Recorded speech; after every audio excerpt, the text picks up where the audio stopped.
Salut tout le monde, c'est Quim747 pour un nouveau tutoriel. Et aujourd'hui, c'est pour les utilisateurs de Flight Simulator X. Je vais vous apprendre à installer l'avion DR400. Donc c'est un appareil qui a été créé par la marque Robin, une marque française. Donc c'est un coucou français, made in France, qui est utilisé par beaucoup de clubs d'aviation et aussi énormément d'écoles de pilotage. Et aujourd'hui, je vais vous apprendre à l'installer dans Flight Simulator X, comme vous voyez à l'écran certaines images de ce DR400. Donc on va commencer tout de suite. Alors je vais vous mettre un lien dans la description, donc ça sera celui-ci ou celui-ci, je mettrai les deux. Alors vous avez en fait une page internet avec différents DR400. Vous voyez, on a un DR400 Regent FS 2002, un DR400 Regent FS 2004 qui est compatible avec FSX, donc c'est celui-ci. Et sinon il y a celui-ci aussi qui marche. Alors ce sont deux DR400 qui sont très bien faits et que je conseille. Celui-ci est le 135 CDI, c'est-à-dire qu'il est équipé d'un moteur un petit peu moins puissant. Je crois que c'est un 160 chevaux. Et il a un seul petit bug graphique, c'est son horizon artificiel qui ne bouge pas. Celui-ci est plus puissant, il fait 180 chevaux. Et son seul bug graphique, c'est que vous verrez dans le tableau de bord, il y a une petite transparence, enfin rien de grave, je vais vous montrer tout à l'heure en image. Vous cliquez dessus et là, vous cliquez sur Download File. Donc, vous prenez celui que vous voulez, hein, voilà. Il vous demande de l'enregistrer, donc moi je l'ai déjà fait. Et une fois que vous l'avez enregistré, vous vous rendez au fichier zip. Donc c'est celui-ci. Voilà. Vous l'ouvrez avec WinRAR. Alors, dedans on a trois petits dossiers. Alors écoutez, pour l'installation c'est très facile. Vous allez aller dans le menu démarrer, ordinateur, Program Files x86. Situé dans votre disque local C. Vous allez aller dans Microsoft Games, Microsoft Flight Simulator X. Voilà. Alors, il va y avoir seulement 3 dossiers à copier-coller. Dans un premier temps, le dossier Effects. Alors, le dossier Effects, vous allez double-cliquer dessus et à l'intérieur, vous avez 4 fichiers FX. Alors, ce que vous allez faire, c'est dans votre dossier Microsoft Flight Simulator X, vous allez aller dans donc le dossier qui s'appelle Effects. Donc ici vous avez un dossier ici Effects. Vous rentrez dedans, vous voyez que vous avez plein de fichiers .fx. Et vous allez prendre simplement le contenu ici et vous allez le glisser dans votre dossier Effects. Voilà. Donc moi je l'ai déjà fait, donc j'ai pas besoin. Ensuite vous allez aller dans le dossier Gauge. Donc ici, avec 2 fichiers Go, donc vous allez aller dans le dossier gauche, donc c'est-à-dire ici, et vous allez déplacer ce contenu, pareil, comme ça, en faisant un drag and drop, ce qu'on appelle, voilà. Et ensuite, vous allez aller dans Sim Objects, donc Sim Objects, c'est ici. Vous allez aller dans Airplane, vous avez la liste de tous les avions qui sont installés sur votre Flight Simulator, et là, vous allez simplement aller dans le dossier Aircraft, et faire glisser ce dossier là au sein des autres dossiers et après vous aurez votre fichier installé. On va voir tout de suite ce que ça donne. Pour cela je vais brancher mon joystick. Voilà, je vais aller dans Flight Simulator X, donc je mettrai tous les liens nécessaires dans la description, ne vous en faites pas. Donc on va voir aussi le petit bug graphique. Alors, vous sélectionnez un appareil, donc là en l'occurrence ça va être le DR400. Alors celui-là c'est le deuxième, c'était celui de 160 chevaux. Moi j'ai celui-là, alors pour le moment il n'a aucune texture, vous cliquez sur OK. Alors là, éditeur inconnu, bon vous faites exécuter, sélectionnez non, changer, vous cliquez sur oui.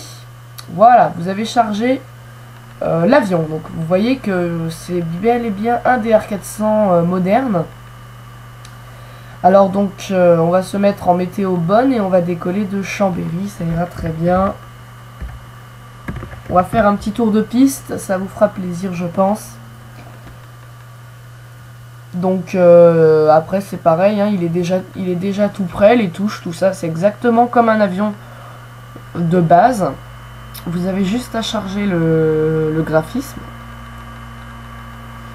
Donc voilà, on attend un petit peu.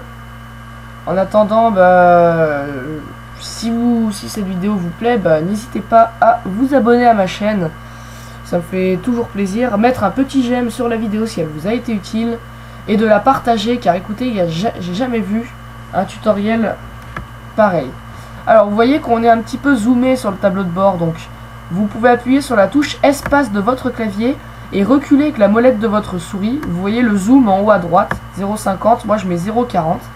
Et ensuite avec CTRL SHIFT entrée, je me mets un peu plus au centre du cockpit.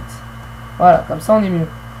Alors vous voyez qu'on a les boutons de nav 1, donc par exemple on peut choper le bord de la tour du Pin, qui est sur 155,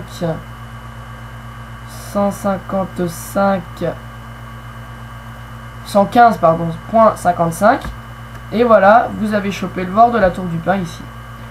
Donc on va faire un petit tour de piste maintenant. Donc vous pouvez mettre les volets bien entendu. Là c'est tout ce qui est les lumières. Donc réchauffage pilote, feu de navigation, poussoir feu éclat. Voilà. Alors vous voyez, on voit les ailes. Hein. Regardez le graphisme des sièges. C'est pris par des vraies images.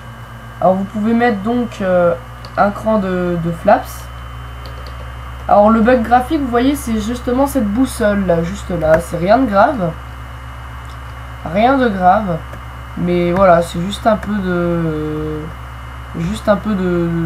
blanc qui laisse voir le goudron à travers quoi. Mais sinon tout fonctionne. Alors moi je vous conseille de voler avec un cran de flaps parce que sinon vous aurez un peu de mal à prendre de la vitesse, même si c'est un 180 chevaux. Donc voilà, là on est plein gaz.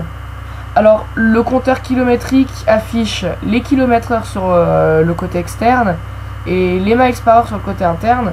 Si vous avez des repères sur les miles par heure, vous n'arriverez pas à lire, donc vous faites Shift Z ici et vous aurez votre vitesse en nœuds. Donc voilà, à partir de 80 nœuds je pense on peut faire une rotation.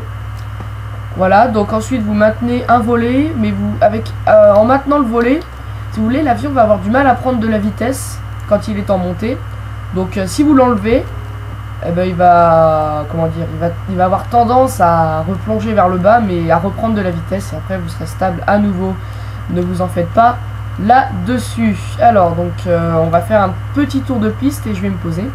Donc si cette vidéo vous a plu, n'hésitez pas à l'aimer et à la partager. Je pense que j'ai à peu près tout dit, donc vous pouvez quitter la vidéo, mais sinon vous pouvez éventuellement regarder le petit tour de piste que je vais faire. Donc l'aéroport c'est Chambéry, hein. Il existe des scènes, mais je les ai pas encore installées, des scènes de Chambéry réelles, enfin les scènes de Aix-les-Bains. Mais bon, je les ai pas encore... Putain, ça fait chier, ça, c'est chiant, fuck. Les mises à jour Windows. Bon, allez, c'est parti, on va partir en virage. Bon, je suis peut-être à peu près. Alors, une chose, c'est que vous pouvez changer votre numéro de queue ici, hein, si vous voulez communiquer avec la radio. Donc, c'est un avion qui ralentit assez vite. Vous pouvez utiliser le deuxième cran de flaps comme aérofrein aussi, hein, ça marche bien de manière générale. Vous voyez là, je fais une baisse de gaz et je mets 2 crans de flaps. Vous allez voir, bon là je descends donc ça va moins se voir, mais on va avoir quand même une petite baisse de vitesse. Voilà. Donc une fois qu'on est stable, alors n'hésitez pas à trimer l'avion parce que c'est entièrement du VFR, hein, il n'y a pas de pilote automatique. Et ensuite on se positionne sur la piste.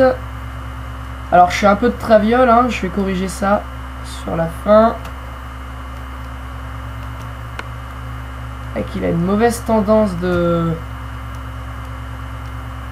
trim, mais je me suis pas laissé, j'ai pas laissé assez de temps, enfin bon. Voilà, on est posé. Ensuite, vous enlevez les flaps, comme ça vous ne redécollerez pas. Voilà, donc c'était Quim 747 pour un petit tutoriel sur le vol au DR400. Bah moi, je vous dis à très bientôt. Vous voyez que si vous faites Shift 2, vous avez le GPS. Hein. Donc vous pouvez l'agrandir dans plusieurs sens. Voilà. Et puis voilà, bah moi je vous dis à très bientôt. C'était Quim 747 pour un tutoriel.